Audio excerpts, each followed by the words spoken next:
Hey guys, how y'all doing? Hey, I want to tell you some stuff about my dad.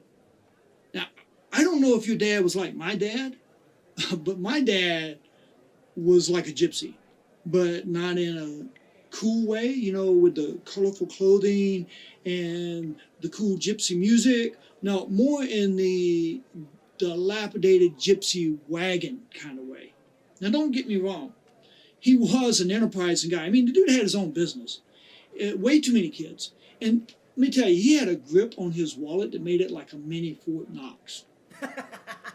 If he could fix something without spending any money, he was like a kid on Christmas morning. You know, when Susie Orman would say stuff like, make every penny count, I swear she stole that quote from my dad. The dude just loved bargains. I mean, he couldn't pass up a bargain any more than a Roman could pass up an orgy. And he was all about the DIY.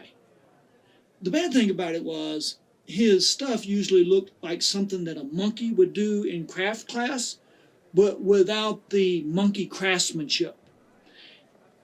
And he would always say something like, now that there is a work of art. Not really. And if he had adhesive and duct tape or baling wire and could find something broken, oh, that was a happy man. I'm going to tell you, though, our worst nightmare was when we'd hear him say, ah, damn it, I got to fix the toilet. I mean, quite frankly, I didn't know what the handle thingy was on a toilet until I was in a public restroom and couldn't find the flush bucket.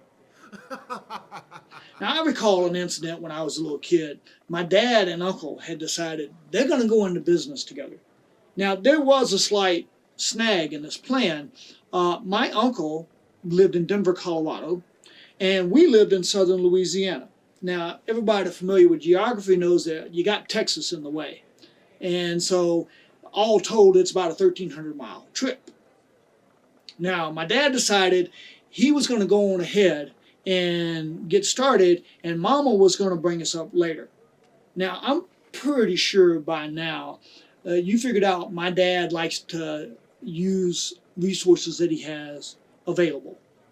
In this instance, that was a pickup truck with no cover on it, but my dad fixed that by making his own cover. And Mama was going to get us up there in this elegantly designed death trap. And I swear, man, I was listening through the wall a couple nights before we were supposed to leave, and I heard Mama say, honey, do you think it's safe taking the kids up there that way? And my dad was like, oh yeah, it'll be fine. Besides, if we lose a couple, just think of the money we save. Oh, honey, you're so smart. You're always 2 steps ahead. Oh, and my dad's work never included quality control. So he had no problem with the nails sticking down through the cover that he made, but that did present many sharp-pointed objects for whoever was riding underneath the cover. My dad's response? That's fine. Y'all all had your tetanus shots.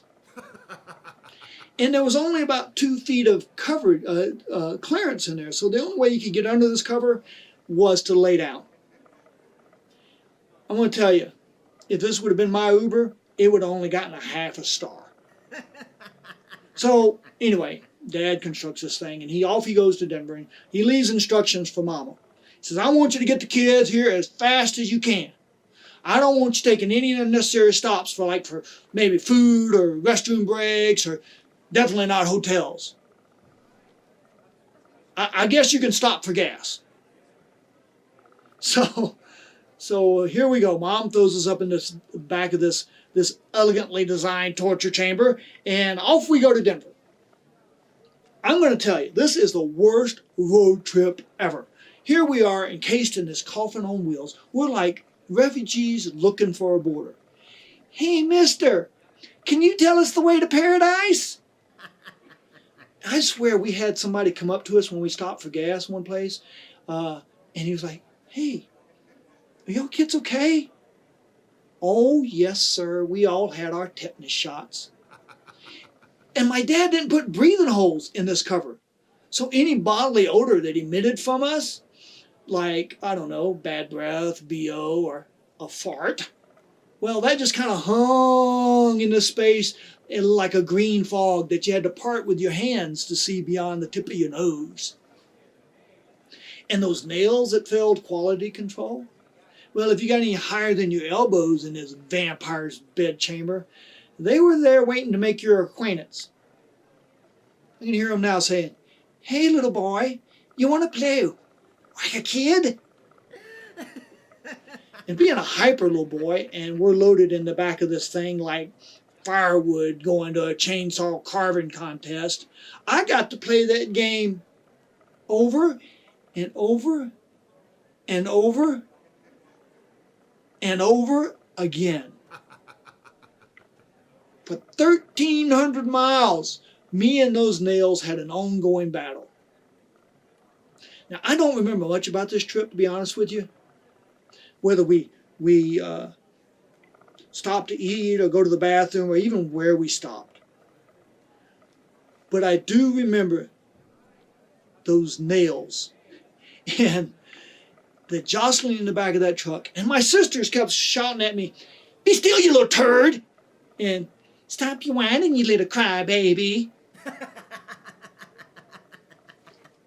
The end of the story. 2 days after we get there, my dad and uncle get in this huge argument. My dad decides he's going back to Louisiana. So he piles us back up in the back of that truck. And we start the trip again. Me, my sisters, and those goddamn nails.